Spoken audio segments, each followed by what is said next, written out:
Là, ce sont toutes mes lettres de candidature. 3 mois de recherche, 30 demandes de stage et autant de déceptions pour Tom. Nous ne sommes pas en mesure de donner une suite favorable à votre demande.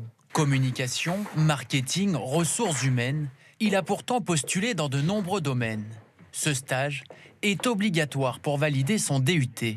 Sans, c'est le redoublement assuré. Dans la tête, ça serait vraiment dur. Je pense que j'arriverai à continuer. Après, peut-être que je serai vraiment frustré et énervé et j'arrêterai tout. La hantise de son père. Chaque soir, ils guettent ensemble pendant des heures les offres de stage. Celle-ci, tu l'as déjà faite, là? Nouvelle tentative aujourd'hui et nouvel échec. Pas la moindre proposition. Je trouve que c'est dommage que les sociétés, les entreprises ne donnent pas la chance aux jeunes parce que demain, ils auront besoin de ces personnes-là pour leur activité, leurs compétences. Les entreprises sont en grande difficulté financière. Le contexte sanitaire complique l'accueil des stagiaires. Les offres n'ont donc jamais été aussi rares.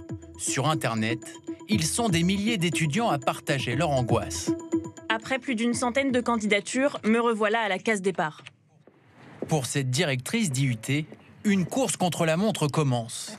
Chimie, physique, gestion, ces étudiants sont censés débuter leur stage la semaine prochaine. Tous les matins, elle arpente les couloirs avec la même question. T'as un stage, Caroline? Oui, c'est un peu par piston.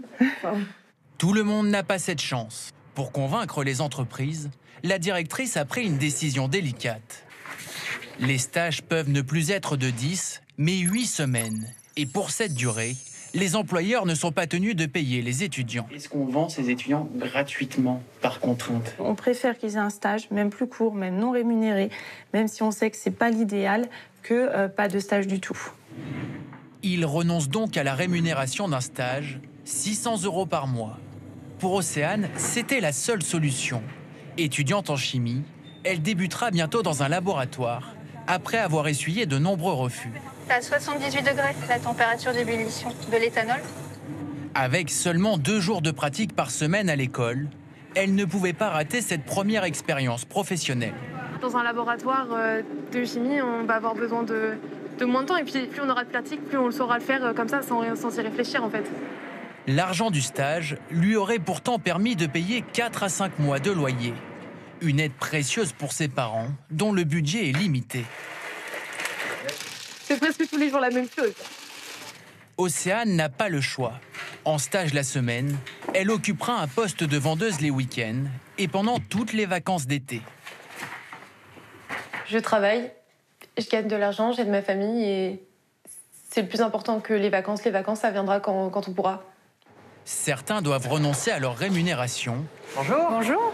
D'autres ne peuvent tout simplement pas venir sur leur lieu de stage. Dans cette agence de communication, tous les salariés sont en télétravail.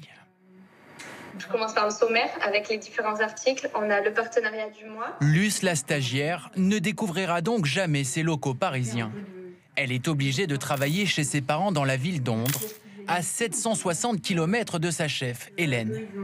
Le stage, c'est quand même une expérience humaine à part entière. C'est pas seulement être derrière un ordinateur et faire ses missions.